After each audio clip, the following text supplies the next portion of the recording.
श्रीमान् वेङ्कटनाथार्यः कवितार्किककेसरी वेदान्ताचार्यवर्यो मे सन्निधत्तां सदा हृदि यस्य वाक्कृतिपर्यन्ता इति राजसरस्वती तस्मै वेदान्तगुरवे भूयो भूयो नमो नमः। विशुद्धविज्ञानघनस्वरूपं विज्ञानविश्राणनबद्धदीक्षं दयानिधिं देहभृतां शरण्यं देवं हयग्रीवमहं प्रपद्ये। वन्दे बृन्दावनचरं वल्लभीजनवल्लभं जयन्ते सम्भवं धाम वैजयन्ते विभूषणं प्रभूतविबुधद्विषद्भरणखिन्न विश्वम्भराभरापनयनच्छनत्वमोदर्यलक्ष्मीधरं निराकृतवती दये निगमसौधदीप्तश्रिया विपश्चिदविगीतया जगति गीतयान्धन्तमः।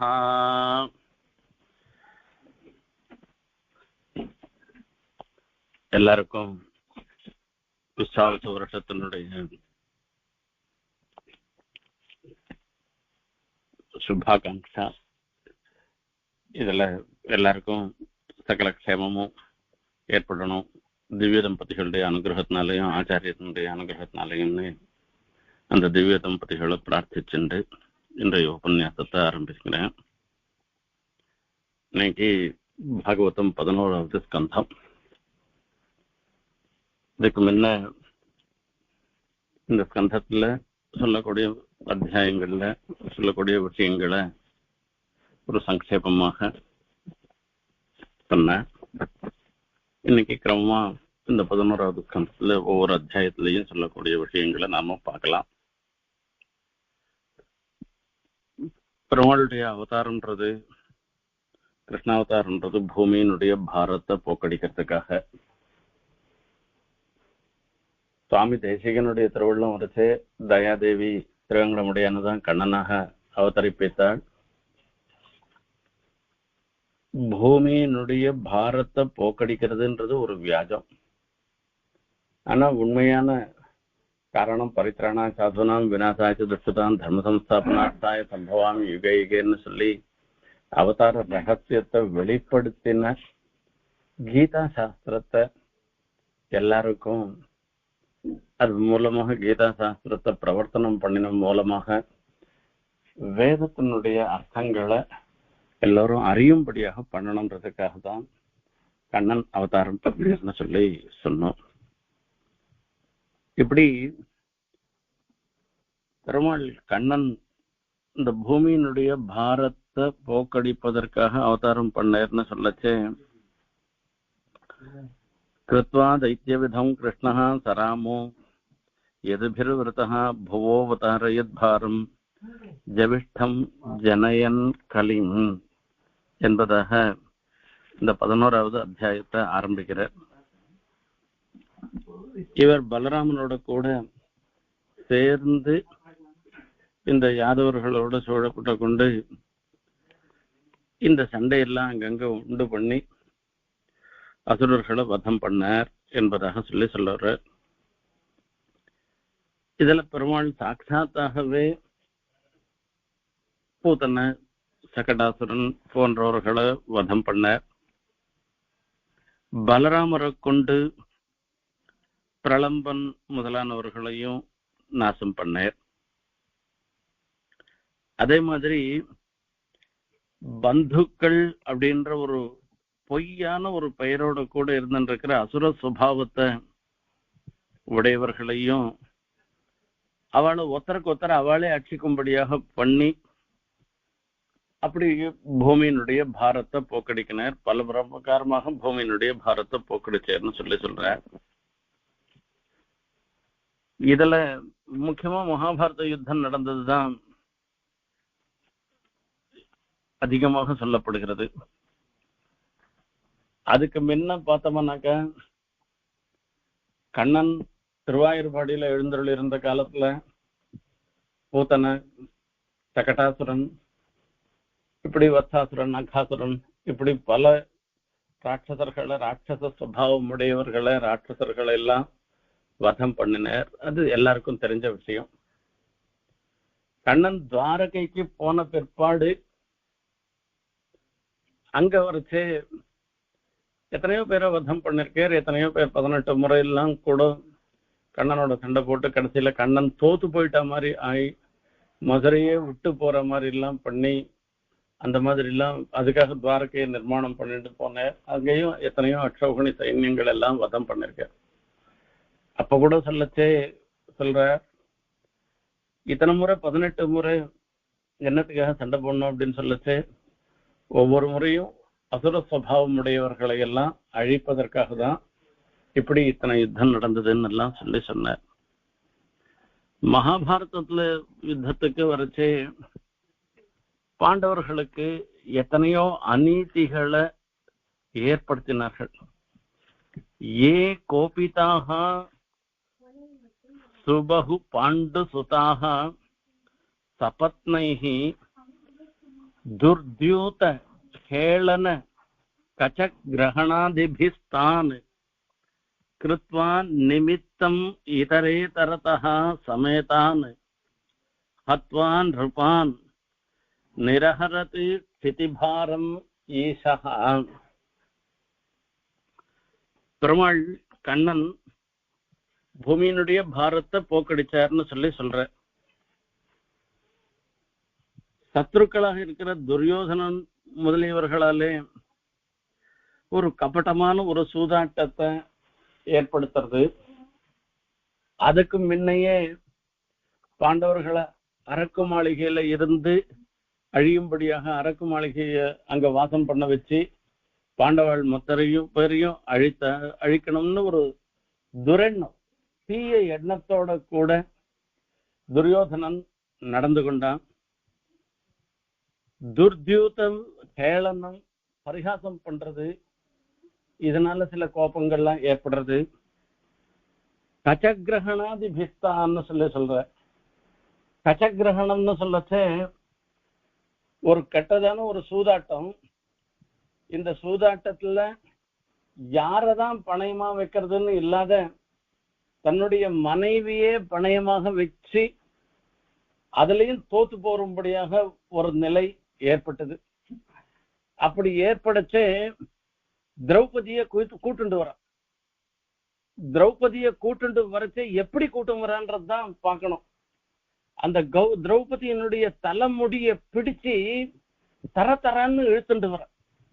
இப்படி தரன்னு அந்த சபைக்கு இழுத்துண்டு வந்ததோடு மாத்திரமில்ல, அவளுடைய துயில் உரித்து அவள் விட்டிருந்த புடவையும் இழுத்து இது பண்ண சொன்னா. அப்பதான் திரௌபதி கண்ணனிடத்துல சரணாகதி பண்றா. கிருஷ்ண துவாரகா வாச அப்படின்னு சொல்லி குவாசி, நீ எங்க இருக்க கண்ணா? நான் ஒன்ன ஒத்தனைதான் நம்பி இருக்கேன். எங்க எதிர 5 பர்த்தாக்கள் இருந்துன்னு இருக்கா. இந்த 5 பேரும் எனக்கு பிரயோஜனம் இல்லாமல் இருந்துட்டு இருக்கா. என்னுடைய இந்த துர்தசையில ஒன்னும் பண்ண முடியாதவர்களாக இந்த 5 பேரா இருந்துட்டு இருக்கா. இதுவா ஒரு பெரிய ராஜசபை. இந்த ராஜசபையில பார்த்தோம்னாக்க மகான்கள்லாம் இருந்துட்டு இருக்கா. பீஷ்மர் இருக்கார், துரோணர் இருந்துட்டு இருக்கார், கிருபாச்சாரியர் இருந்துட்டு இருக்கார், ராஜான்னு பெயர் பெற்றவராக இருந்துட்டு இருக்கிற திருதராஷ்டிரன் இருந்துட்டு இருக்க. எல்லாருக்கும் எல்லா சமாச்சாரமும் தெரிஞ்சு இருந்துட்டு இருக்கு. அப்படி தெரிஞ்சு இருந்தும் கூட எனக்கு யாரும் ரட்சகாலாக இல்லாத, இப்படி ரட்சகால் இல்லாத நிலையில நான் இருந்துட்டு இருக்கேன். அப்போ இப்ப நீ ஒத்தந்தான் எனக்கு கோவிந்த புண்டரீகாட்ச ரட்சமாம் சரணாகதாம். அவ திரௌபதியினுடைய வார்த்தை தான் நம்ம நிச்சயம் சொல்லிட்டு இருக்கோம். அது ஸ்ரீலிங்கத்துல இருக்கிறத புல்லிங்கமாக்கிண்டு சந்தியாவந்தனம் பண்ணச்சே கோவிந்த புண்டரீகாட்ச ரட்சமாம் சரணாகதம்னு நாம சொல்லிட்டு இருக்கோம். இது திரௌபதியினுடைய வாக்கியம். நான் உன்னையே சரணமாக பற்றின, எனக்கு நீ ஒத்தந்தான் வழியா இருந்துட்டு இருக்க, ஆகையால நீதான் அனுகிரகம் பண்ணணும்னு சொன்னாலாம். ரிணம் பிரவருத்தம் இவான்னு சொல்லி அந்த இடத்துல சொல்ற. கோவிந்தா புண்டரீகாட்சா கிருஷ்ண துவாரகா வாச அப்படின்னு இத்தனை திருநாமங்கள் பெம்பெருமானுடைய திருநாமங்களை சொன்னா, அதுல ஒரே ஒரு திருநாமத்துக்கு தான் நான் அவளுடைய ஒரு மானபங்கம் ஏற்படாமல் இருப்பதற்கு ரட்சணம் பண்ணந்தானே. இன்னும் இத்தனை பேர் சொல்லிருக்காள, அத்தனை பேருக்கும் அத்தனை திருநாமங்களுக்கும் நான் இன்னும் அதுக்கு பிரதீகாரம் பண்ணவே இல்லை. என்ன கிருஷ்ணான்னு கூட்டத்துக்கு, துவாரகாவாசான்னு கூட்டத்துக்கு, கோவிந்தான்னு கூட்டத்துக்கு, புண்டரீகாட்சான்னு சொல்லி கூட்டத்துக்கெல்லாம் நான் ஒண்ணுமே பண்ணவே இல்லையேன்னு அது அந்த பண்ணாததோட மாத்திரம் இல்ல, பணம்லாம் வட்டி போடுற மாதிரி எனக்கு நான் திரௌபதி விஷயத்துல கடமைப்பட்டிருக்கேன். அந்த கடமைப்பட்டிருக்கிற விஷயத்துல வரைச்சு எனக்கு நித்தியம் வட்டி போட்ட மாதிரி ஆயின்னு இருக்கு. நான் அவளுக்கு ஒன்னும் பண்ணலையேன்னு பெருமாள் ஏங்கறான். அப்படி இது ஒரு வியாஜம்.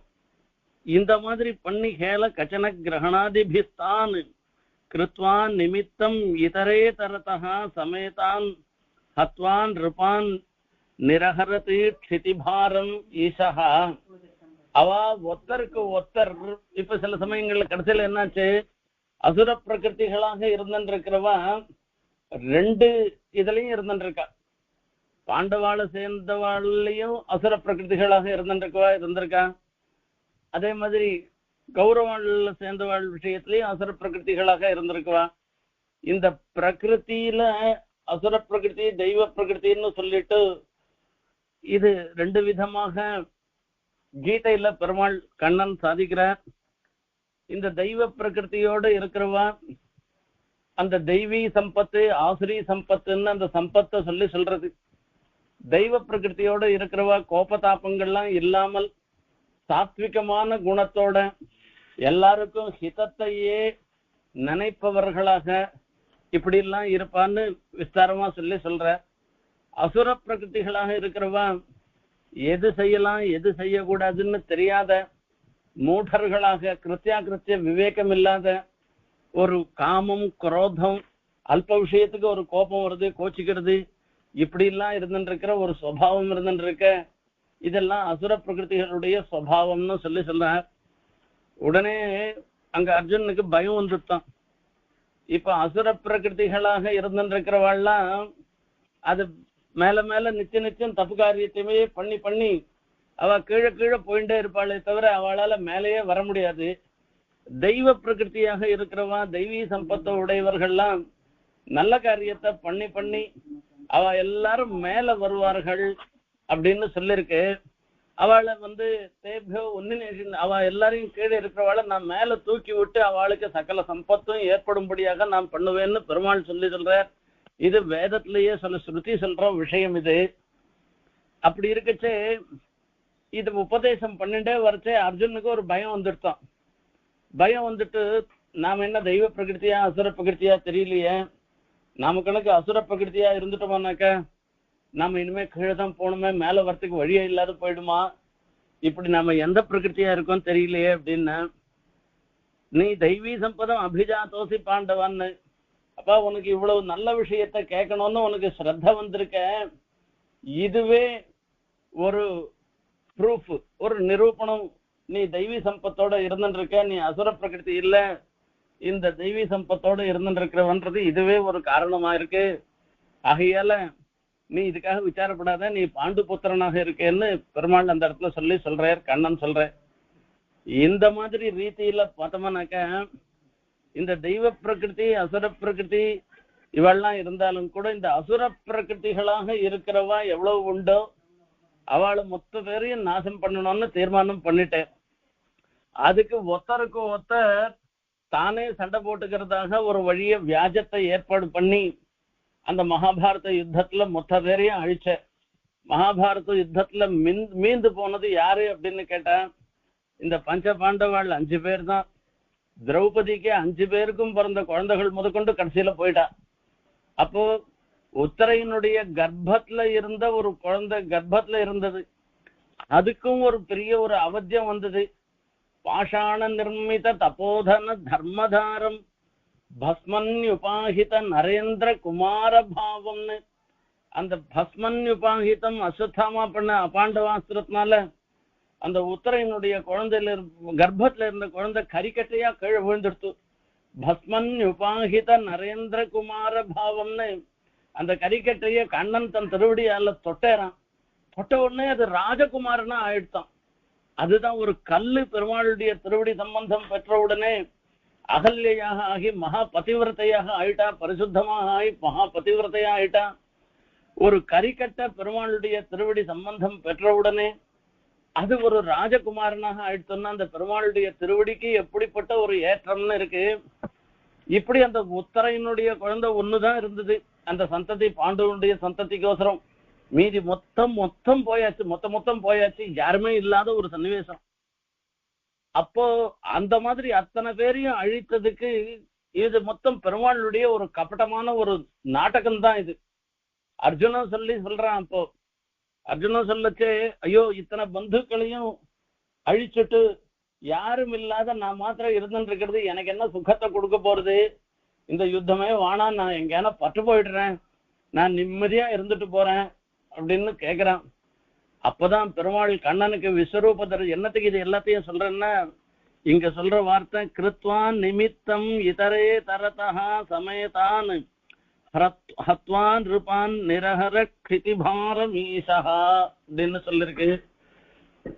அப்போ பெருமாள் கண்ணன் விஸ்வரூப தரிசனத்தை காண்பிக்கிறான். அர்ஜுனன் இடத்துல பெருமாள் சொல்றான், லோகம் மொத்தம் என் வயிற்றுக்குள்ளதான் இருந்துட்டு இருக்கு, எல்லாமே இங்கதான் இருந்துட்டு இருக்கு. இதுல ஒரு வயத்துலயும் முழு வயத்துலயும் இல்ல, ஒரு வயத்துல ஒரு ஏகதேசத்துல ஒரு பகுதியில இந்த அண்டங்கள் மொத்தம் எல்லா லோகமும் இது உள்ளதான் இருக்கு அப்படின்னு சொன்னா, உடனே அர்ஜுனன் பாக்குறானா, கண்ணனை பார்த்தோம்னாக்கா ஏற இறங்க கையில இருந்து தலையில இருந்து கால் வரைக்கும் பாக்குறான்.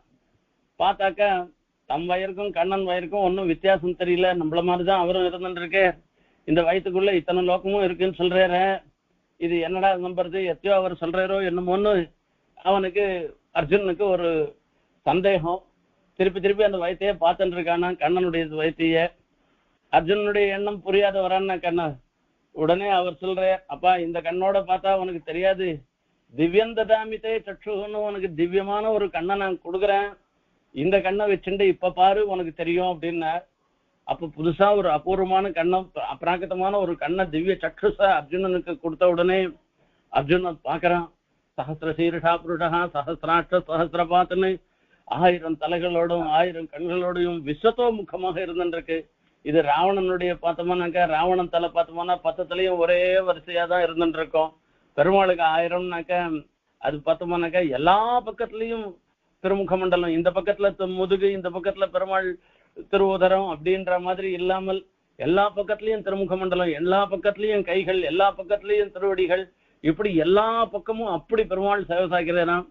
அப்படி பெருமாள் சேவை சாய்க்கச்சே அவருடைய திருமேனியில ஒரு ஓரத்துல துளி உண்டு பிரதேசத்துல இத்தனை லோகமும் அடங்கி இருக்கிறதையும் அர்ஜுனன் பார்த்தான்னு சொன்ன.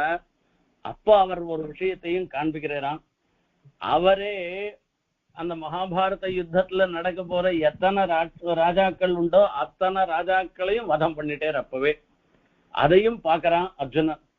அப்பா நீ நிமித்த மாத்திரம் பவ சவ்யசாச்சின்னு, நீ ஒரு வியாஜன் தான், அவளுடைய பிராணன் மொத்தத்தையும் நான் ஏற்கனவே போக்கடிச்சுட்டேன், நானு எல்லாரும் போயாச்சு. இப்ப வெறுமையான ஒரு வியாஜத்துக்கு சண்டை போட்டுட்டு இந்த செத்த பாம்பு அடிக்கிறதுன்னு சொல்லுவா. அது பாம்பு உயிரோடு இருக்கச்சே கிட்ட போறதுக்கு எல்லாரும் பயப்படுவா, புசு புசுன்னு அது சீர போறது அடிப்படுறது என்ன பண்றதுன்னு பயந்துட்டு தூரம் இருப்பா. அது பாம்பு ஒருத்தன் யாரான ஒருத்தன் அடிச்சு அது செத்து போடுச்சுன்னு வச்சுக்கோ, உடனே மீதி பேர் ஓடி அத்த இன்னும் 2 போட்டு அடிப்பான், இது பண்ணுவான். அந்த மாதிரி பெருமாள் கண்ணன் ஏற்கனவே தன்னுடைய சங்கல்பத்தினால அத்தனை பேரையும் வதம் பண்ணிட்டு, நீ நிமித்த மாத்திரம் ஒரு நிமித்தம் ஒரு காரணமா ஆக்கிக்கிறேன் அவ்வளவுதானே தவிர நீ ஒன்னும் பண்ணல, நான் தான் எல்லாம் பண்றேன்னு பெருமாள் சொல்றார். இந்த ரீதியிலையும் பூபாரத்தை போக்கடித்தவர் கிருத்வா நிமித்தம் இதரே தரதா சமேதான் ஹத்வான் ருபான் நிரஹர க்ஷிதிபாரம் ஈசா. இப்படி ராஜாக்கள் எல்லாரையும் வதம் பண்ணி அந்த பூமியினுடைய பாரத்தை போக்கடித்தார் எம்பெருமான் என்பதாக சொல்றார். பூபார ராஜ பிரதனா யதுபிஹி நிரஸ்ய குப்தைஸ்வ பாஹுபிஹி அசிந்தயத் அப்ரமேயஹ மன்யே அவனேர் நனு கதோ ப்யகதம் ஹிபாரம் யத்யாதவங்குலமஹோ அவிஷஹ்யமாஸ்தே. இதுவரைக்கும் போட்ட சண்டைக்கு காரணமாக இருந்துருக்கவ, அதாவது இந்த யுத்தத்துல வரைச்சே தானே சாட்சாத்தா சில பேரை வதம் பண்ணேர், பலராமரை கொண்டு வதம் பண்ணேர், இப்படி எதுவும் சத்தை சேர்ந்தவர்களை கொண்டு அவள்லாம் சாத்தியக்கி முதலியவர்கள் எல்லாம் கொண்டு கண்ணனுக்கு ஒரு சகாயம் பண்றதாக இருந்து அவளை கொண்டு இந்த ராட்சச பிரகிருதிகளாக அசுர பிரகிருதிகளாக இருக்கிறவர்களை அழித்தேர் எல்லாம் பண்ணேர். இந்த எது வம்சத்திலேயே கூட கண்ணனுடைய வம்சத்திலேயே கூட சிலர் அசுர பிரகிருதிகளாக இருக்காள, அவளை எப்படி நாசம் பண்றதுன்னு ஒரு யோசனை. மீதி தேவதைகள் எல்லாரும் பயப்படுறா. என்ன இவ மொத்தம் கண்ணனை ஆசிரியச்சவாளாக இருந்துருக்கவா, கண்ணனுடைய பந்துக்களாக இருந்துருக்கா. இப்படி கண்ணனுடைய பந்துக்களாக இருக்கவாள போய் நாம என்ன பண்ண முடியும் அப்படின்ட்டு எல்லாரும் தூர போயிடுறா. இவாளுடைய சுவாவத்துல கூட இவாளுக்கு பார்த்தோம்னா சில ஒரு ஆசுர சுவாவம்ன்றது இவாளுக்கும் எதுவும் சத்த சேர்ந்தவர்களுக்கும் இருக்கிறபடினால அவளை எப்படி நாசம் பண்ணி அவளையும் இல்லாத பண்ணினாதான் பூமியினுடைய பாரம்ன்றது குறைந்ததாக ஆகும். அப்ப அதை என்ன பண்றது அப்படின்னா, நைவான்யத பரிபவஸ்ய பவேத் கதஞ்சித் மத்சம்ஸ்ரயஸ்ய விபவோன்னஹனஸ்ய நித்யம் அந்தఃகலிம் யதுகுலஸ்ய விதாய வேணுஸ்தம்பஸ்ய வன்னிமிவ சாந்திமுபைமி தாம. பெருமாள் கண்ணன் தீர்மானம் பண்ணிட்டேரான், தன்னுடைய தாம இருப்பிடமாக இருக்கக்கூடிய ஸ்ரீவைகுண்டத்துக்கு போகணும்னு தீர்மானம் பண்ணிட்டார். அந்த ஸ்ரீவைகுண்டத்துக்கு போறதுக்கு முன்ன பூபாரம் மொத்தத்தையும் போக்கடிச்சுதானே போனோம். இப்ப எதுகுலத்தை சேர்ந்தவாளை எப்படி போக்கடிக்கிறது, அவளுடைய இது பண்ண நைவான்யத பரிபவஹா அஸ்ய பவேத்.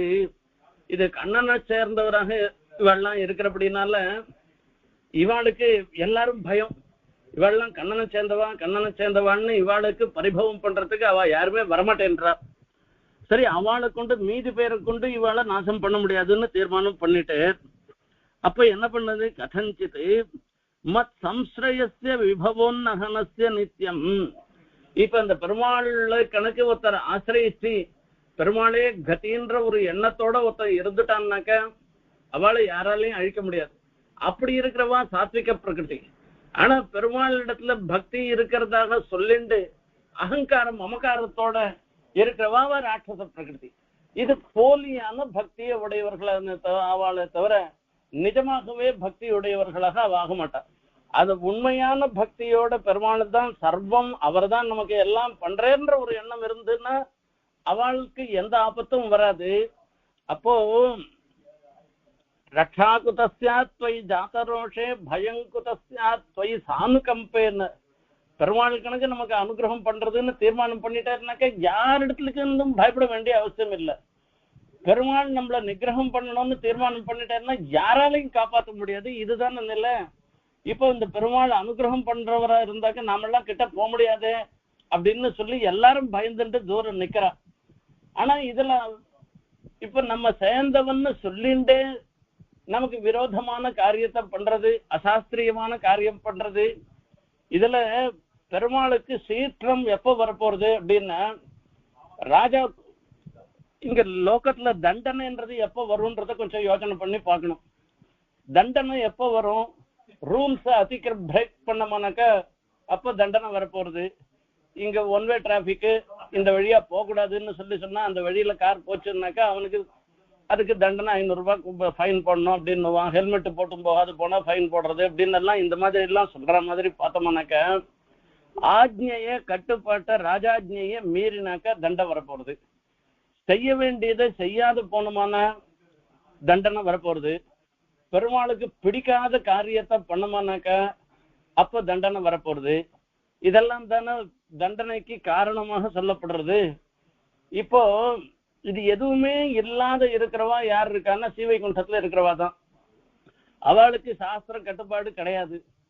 அவளுக்கு இப்ப ஜனாதிபதி கார்ல போறான்னா ஜனாதிபதி கார்ல அதுக்கு இந்த நம்பர் பிளேட் எல்லாம் ஒன்றும் கிடையாது. ஏன்னா ஜனாதிபதி இந்த ரூல்ஸுக்கெல்லாம் அதிக்கிரமிச்சவளாக இருந்துட்டு இருக்கிறவா. அந்த மாதிரி ஸ்ரீவைகுண்டத்துக்கு போனவாளுக்கு சாஸ்திர விஷயத்த கிடையாது. பெருமாளையே நேரையே சேவிச்சுட்டு இருக்கிறதுனால பெருமாளுடைய திருவுள்ளத்துக்கு எண்ணத்துக்கு விரோதமான அனுஷ்டானம் எதுவும் அவ பண்ண போறது இல்லை. ஆகையால அவளுக்கு எந்த விதமான தண்டனையும் வரப்போறதில்லை. பெருமாளுடைய அனுகிரகத்தை பெற்றவர்களாக இருக்கிறவாள் எப்பவுமே பெருமாள் மேலதான் தூக்கி விடுவார். அதுக்காக நாம பெருமாளுடைய அனுகிரகத்தை பெற்றவர்களாக இருக்கணும். அதுல போலியாக நாம இருக்கக்கூடாது அப்படின்றது சாஸ்திரம்.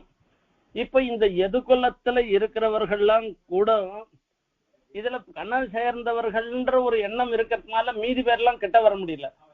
அதே சமயத்துல இவாள்லயும் நிறைய பேர் போலியாக இருந்துருக்கா, அசுர சுபாவத்தோட இருந்துருக்கா. இவாளை எப்படி அழிக்கிறது அப்படின்னு தீர்மானம் பண்றாங்க. அதுக்கு ஒரு ஆச்சரியமான திருஷ்டாந்தத்தை சொல்றேன். மூங்கில் புதர் இருக்கும். அந்த மூங்கில் மரம் பார்த்தோம்னாக்க அது பாட்டுக்கு நேர ஒசரமா போயிட்டே இருந்துட்டு இருக்கும். அது பாட்டுக்கு நிறைய இருக்கும். அது அந்த மூங்கில் காடு அது எப்படி அழியும் தெரியுமா? அது யாரும் நெருப்பு வச்செல்லாம் கொளுத்த வேண்டாம். அந்த மூங்கில ஒண்ணுக்கு ஒண்ணு உரசி இந்த காத்தடிச்சு உரசிட்டுனாக்கா சில சமயத்துல அந்த நெருப்பு பத்தின்றோம். அந்த நெருப்பு அந்த உரசிக்கிட்டு நெருப்பு வந்துட்டோம்னா அந்த மூங்கில் காடு மொத்தம் அழிஞ்சு போயிடும். அந்த ரீதியில இவர்களை அழிக்கணும்னு பெருமாள் தீர்மானம் பண்ணிட்டேன். இதுக்குன்னு இன்னொரு பிரயத்தனம் வேண்டாம். இவாளே ஒத்தருக்கு ஒத்தர் சண்டை போட்டு இவ அழிஞ்சு போயிட்டோம். அதுக்கு என்ன பண்ணோம் அப்படின்னா, அந்த கலிம் எதுகுலஸ்ய விதாய வேணு ஸ்தம்பஸ்ய வன்னிமிவ சாந்தி முபைமிதாம. இப்படி பெருமாள் தீர்மானம் பண்ணிட்டு அவன் சத்தியசங்கல்பனாக இருந்திருக்கிற ஈஸ்வரன் ஒரு சாபத்தை, பிராமண சாபம் அப்படின்னு ஒரு வியாஜத்தை ஏற்படுத்தி அது அதுல இருந்து தன்னுடைய குலமாக இருந்தாலும் கூட தன்னுடைய குலத்துல இருக்கக்கூடிய அசுர பிரகிருதிகளை நாசம் பண்றதுன்னு பெருமாள் தீர்மானம் பண்ணிட்டேரான். ஆனா பெருமாள் இங்க எழுந்தருளி இருக்கச்சே எப்படி எல்லாம் அனுகிரகம் பண்ணிருக்கேன்னா, சமூர்த்தியா லோக லாவண்ய நிர்முக்தியா லோச்சனம் ரிணாம் கீர்பிஸ்தாக ஸ்மரதாம் சித்தம் பதைஹி தான் ஈட்சதாம் கிரியாக அச்சித்ய கீர்த்திம் சுஷ்லோகாம் விதத்ய ஹ்யஞ்சசானுகௌ தமோனயா தரிஷ்யந்தி தியாகாஸ்துவம் பதமீஸ்வரஹ. பெருமாள் என்ன பண்ற அப்படின்னா, உலகம் அந்த எம்பெருமானுடைய திவ்யமங்கல விக்கிரகத்தை காண்பிக்கிறார். கீதா பாஷ்யத்துல சொல்லச்சே சகல மனுஜ நயனதாங்கதான்னு பெருமாளுடைய விஸ்வரூபத்தை சேவிக்கணும்னாக்க திவ்யந்ததாமித்தை கற்றுக்கொண்டு அப்ராக்கிருதமான கண்ணை பெருமாள் கொடுக்கணும். பெருமாள் கொடுத்தாதான் அந்த விஸ்வரூப தரிசனம்ன்றது நமக்கு கிடைக்கும். ஸ்ரீவைகுண்டத்துல பெருமாள் எழுந்தருள் இருக்காருன்னா அந்த ஸ்ரீவைகுண்டத்துல எழுந்தருள் இருக்கிற பரவாசுதேவனை சேவிக்கணும்னாக்க அதுக்கு நமக்கு ஒரு கர்மா சம்பந்தம் இல்லாமல் நாம கர்மாக்கள்ல இருந்து விடுபட்ட பிற்பாடுதான் ஸ்ரீவைகுண்டத்துக்கு போக முடியும். கர்ம சம்பந்தம் இருக்கிற வரைக்கும் அந்த எம்பெருமானை சேவிக்க முடியாது. அந்த விபவாவதாரத்துக்கும் அர்ச்சாவதாரத்துக்கும் தான் ஏற்றம். நம்மளுடைய ஒரு மாம்ச சற்றுச கொண்டு இந்த கண்ணை கொண்டு இந்த எம்பெருமானுடைய திவ்யமங்கல விக்கிரகத்தை நாம சேவிக்கிறோம். ஸ்வமூர்த்தியா லோக லாவண்ய நிர்முக்தியா லோச்சனம்ன்ற நாம் அந்த எம்பெருமானுடைய திவ்யமங்கல விக்கிரகத்தை நாம சேவிக்கிறதுனால அந்த மூர்த்தியினால இந்த மனிதர்களுடைய சற்றுஸ் இருக்க அது சப்பிரயோஜகமாக ஆக்கிட்டேராம். அந்த கண் படைத்த பயனை பெரும்படியாக பண்ணி அந்த ஜிஹ்வே கீர்த்தைய கேசவம் முரரிப்பும் சேதோ பஜ ஸ்ரீதரம் பாணித்வந்த சமர்ச்சுதாச்சுத கதா ஸ்ரோத்ரத்வயத்வம் சுருணு. இதெல்லாம் முகுந்த மாலையில குலசேகர ஆழ்வார் சொல்ற. நாக்கு படைத்த பயன் என்ன? எம்பெருமானுடைய திருநாமங்களை சொல்றதுதான். அதுதான் இங்கேயும் சொல்ற. கீர்பிஹி தாஹாம் ஸ்மரதாம் சித்தம்.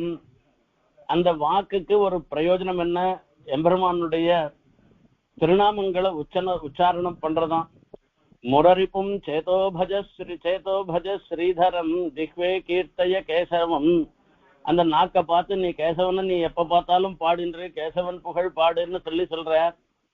அந்த முரரிப்புவாக இருந்திருக்கிற அந்த கண்ணனை அந்த எம்பெருமானை மனசு தியானம் பண்ணணும்னு சொல்ற. ஸ்ரீதரம் பாணித்வந்த சமர்ச்சையா. ஸ்ரீதரனை 2 கைகளாலேயும் அர்ச்சனை பண்ணணும். அதுக்காக தான் அந்த கை படைத்த பயன் என்பதாக. அச்சுத கதா ஸ்ரோத்ரத்வயத்வம் சுருணு. இந்த காது படைத்த பயன் என்ன? எம்பெருமானுடைய கதைகளை கேட்கும்படியாக பண்றது. இப்படி எல்லாம் எத்தனையோ பேருக்கு பெருமாள் தன்னுடைய அவதாரத்தினால அவனுடைய திவ்யமங்கல விக்கிரகத்தை சேவிக்கிறதுனால அந்த கண்கள் படைத்த பயனையும் எம்பெருமான் கண்ணனுடைய குணகீர்த்தனம் பண்ணும்படியாக சிற்றஞ்சிறுகாலே வந்துன்னை சேவித்து உன் பொற்றாவரை அடியே போற்றும் புகழ்கேளாயின்னு நான் இப்படி காலங்காத்தால வந்து உன்னுடைய திருவடிகளை நான் ஸ்தோத்திரம் பண்றேன்னு இந்த ஸ்தோத்திரம் பண்றதுக்கு பிரயோஜனம் என்ன தெரியுமா அப்படின்னு ஆண்டாள் நாச்சியார் கேக்குறா. அது கோபிகா பாவத்துல இருந்துட்டு சொல்ற வார்த்தை இது. அப்போ என்ன பிரயோஜனத்துக்காக என்ன, அப்போ உந்தன்னோடு உற்றோமே ஆமோ உமக்கே நாமாட்சைவோம் எற்றைக்கும் ஏழேழ் பிறவிக்கும் உந்தன்னோடு உற்றோமேன்னு சொல்ற அந்த பெருமாளுடைய ஒரு சம்பந்தம், அந்த பகவத் கைங்கரியம் இருந்துருக்க. அந்த கைங்கரியம் இந்த ஜன்மால மாத்திரம் இல்ல, எல்லா சமயத்திலையும் எங்களுக்கு வரணும். இது ஒரு குடம் நீரிட்டு போவது அல்ல என்பதாக அந்த இடத்துல வியாக்கியானம் பண்ற. யாரனா போயிட்டா ஒரு தோண்டி தண்ணி தள்ள கொட்டி அடிச்சு போடா அவனுக்கு சம்பந்தம் இல்லை போயிடுச்சுன்னு லோகத்துல நாம விவகாரம் பண்ணிட்டு இருக்குமே, அந்த மாதிரி இல்ல. பெருமாளுக்கும் நமக்கும் இருக்கிற சம்பந்தம் எப்பவுமே போகவே போகாது. அப்படிப்பட்ட ஒரு சம்பந்தம். அந்த சம்பந்தம் பெற்றதுக்கு காரணம் என்ன, அது பிரயோஜனம் என்ன அப்படின்னா அவனுடைய கைங்கரியம் பண்றதுதான். பாணித்வந்த சமர்ச்சயாச்சுத கதா ஸ்ரோத்ரத்வயன்னு சொல்ற. அதே மாதிரி பாகவதத்துல இதுலயே நம்ம அம்பரீஷோபாக்கியானத்துல பார்த்திருக்கோம். கரவு ஹரையர் மந்திரமார்ஜனன்னு அந்த கைப்படைத்த பயன் என்னன்னா கோவில்ல சுத்தம் பண்ணி கோலம் போட்டு எல்லாம் பண்றது இருக்க, அதுதான் கைப்படைத்த பயன்னு அம்பரீஷோபாக்கியானத்துல சொல்றார். இப்படி எல்லாம் எம்பெருமான் கண்ணன் தான் எழுந்தருளி இருந்த காலத்துல அந்த கண்ணனை சேவிக்கக்கூடிய பாக்கியம் பெற்றவர்கள் எல்லாரையும் எல்லாருக்கும் கிருதார்த்தர்களாக ஆகும்படியாக பண்ணினார்.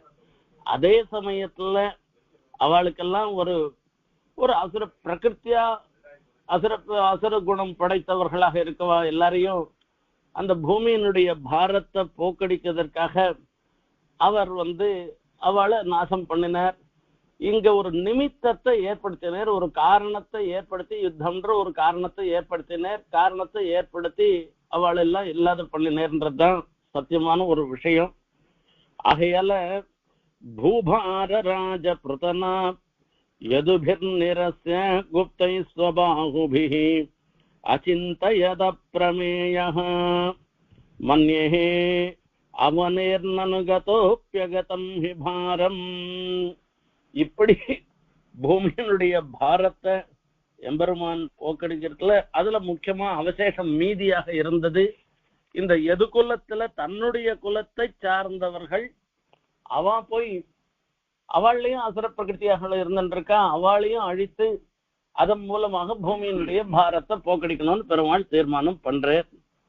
அப்ப பரீட்சித்து மகாராஜா சுக்கரை பார்த்து கேட்கிறேன், பிரம்மண்யானாம் வதான்யானாம் நித்தியம் விருத்தோபசேவினாம் விப்ரசாபா கதமபூத் விஷ்ணீனாம் கிருஷ்ணச்சேதசாம் என்னிமித்த சவைசாபா யாதிருஷாம் த்விஜசப்தமா கதமேகாத்மனாம் பேதா ஏதத் சர்வம் வதஸ்வமேன்னு. எதுகுலத்துல சேர்ந்தவெல்லாம் நல்ல பண்புகளோட நல்ல சீலத்தோடையும் நல்ல குணங்களோடையும் தானே இருந்தான்னு சொல்லியிருக்கு. அவெல்லாம் நல்ல வள்ளலாக கொடை குணம் பெற்றவர்களாக தானே இருந்திருக்கா. நித்தியம் விருத்தோபசேவினாம் பெரியோர்களை மதித்து நடக்கிறவர்களாக தானே அவள்லாம் சொல்லி சொன்னா. அப்போ விப்ரசாபகா கதமபூத் அப்படிப்பட்டவாளுக்கு போய் ஒரு பிராமண சாபம்னு ஒண்ணு ஏற்படுத்தி அது மூலமா அந்த விஷ்ணு வம்சமே நாசமா போயிடுதுன்னு சொல்றாரு. அது கூட சாத்தியமாகுமா, அது கூட நடக்குமா என்றெல்லாம் ஒரு சந்தேகம் வருதான். ஏன்னா கண்ணனையே எப்பவும் மனசால நினைக்கிறவா அவ போய் பிராமணால் இடத்துல அபச்சாரப்படுவாளான்னா அவன் ஏன் இப்படி நடக்கிறது தெரியலையே அப்படின்னு. என்னமித்த சுவை சாப்பகா யாதிருஷாம் திசத்தமான்னு இதுக்கு என்ன காரணமாக ஆறுது அப்படின்னா என்ன சொல்ல முடியும். எல்லாருக்குமே இந்த சத்துவகுணம் மேலோங்கி இருக்கு. சத்துவகுணம் இருக்கச்சேதான் நல்லதெல்லாம் நமக்கு வருது. ஆனா இந்த பிரகிருதியில இருக்கச்சே நமக்கு ரஜஸ்தமசும் கூடவே தான் இருந்துட்டு இருக்கு. சில சமயங்கள்ல அந்த ரஜோகுணமும் தமோ குணமும் சத்துவ குணத்தை அமுக்கிவிட்டு மேல ஏந்து வருது. அப்ப மேல ஏந்து வரைச்சு அப்ப தமோ குணம் என்ன பண்றது, பிறரை துவம்சம் பண்ணணும், பிறரை அழிக்கணும், பிறரை புண்படுத்தணும், இப்படி எல்லாம் ஒரு எண்ணத்தை ஏற்படுத்துறது. இப்போ இதுல என்னன்னா லோகத்துல சத்துவகுணம் மேலோங்கி இருக்கிற பிரகிருதிகளுக்கு இது குறைவா வரும். தமோ குணம் மேலோங்கி இருக்கிறவர்களுக்கு இது அதிகமாக வரப்போறது. இதுல நாம தான் அந்த தமோ குணம் வரைச்சு எப்படி, அதாவது அது மேலோங்கி வரைச்சு எப்படி கட்டுப்படுத்துறது அப்படின்றத நாம தான் தீர்மானம் பண்ணணும். அது பெருமாள் தான் நமக்கு அனுகிரகம் பண்ணணும். இங்க சமீபத்துல ஒரு இது பார்த்தேன். கோபம் வந்ததுன்னாக்கா ஒரு ஐஏஎஸ் இன்டர்வியூல கேக்குறா, ஒரு பெண்ணை பார்த்து கேக்குறா, கோபம் வந்ததுன்னாக்கா என்ன பண்ணுவ நீ அப்படின்னு கேக்குறா.